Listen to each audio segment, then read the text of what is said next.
आपण बघा, मराठा आरक्षणाच्या संदर्भात आज राज्यामध्ये मोठी आंदोलनं चालली आहेत. आपण जर मराठा आरक्षणाचा इतिहास काढून पाहिला तर मराठा आरक्षणाला सर्वाधिक विरोध कोणी केला असेल तर तो शरद पवारांनी केला. शरद पवारांनी केला. इतिहास बघा. आणि अगदी महाविकास आघाडीचं सरकार होतं त्याही वेळी आपण सुप्रियाताई सुळेंचं वक्तव्य ऐकलं असेल तर मराठा आरक्षणाशिवाय दुसरे प्रश्न नाही आहेत का, त्याच्यापेक्षा मोठे प्रश्न या महाराष्ट्रासमोर आहे असं म्हणून निघून जाणाऱ्या सुप्रियाताई, की ज्यांना वारंवार ही संधी मिळाली, त्यांच्या मनामध्ये असतं तर मंडल आयोग लागू झाला त्यावेळी देता आलं असतं.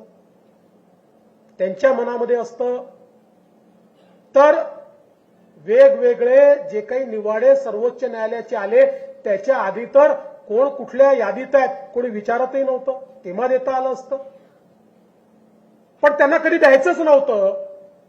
त्यांना समाजांना झुंजवत ठेवण्यामध्ये जास्त रस आहे. त्यांचं राजकारण कसं आहे, लोक झुंजत राहिले तर आमच्याकडे नेतेपद येईल आणि म्हणून झुंजवत ठेवायचं.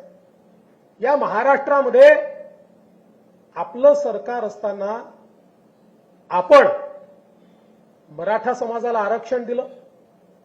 केवळ आरक्षण दिलं असं नाही तर त्याच वेळी ते आरक्षण आपण हायकोर्टामध्ये टिकवून दाखवलं.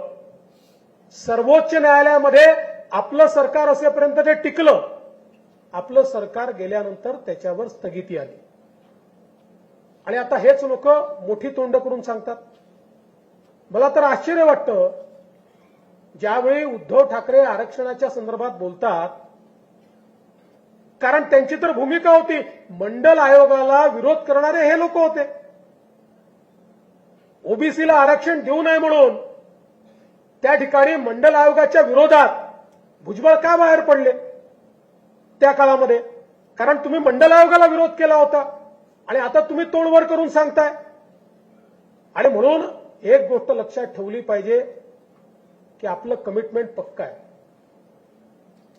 एकीकडे मराठा समाजाला आरक्षण देण्याच्या संदर्भात सर्व प्रकारचे प्रयत्न आणि यशस्वी प्रयत्न आपल्या मुख्यमंत्र्यांच्या नेतृत्वात आपण करणार आहोत. पण त्याच वेळी कुठल्याही परिस्थितीमध्ये ओबीसी समाजावर आम्ही अन्याय होऊ देणार नाही. काही झालं तरी होऊ देणार.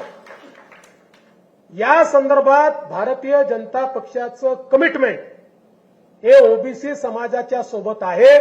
काही झालं तरी ओबीसी समाजाच्या संदर्भात त्यांच्या आरक्षणावर संकट हे आम्ही येऊ देणार नाही.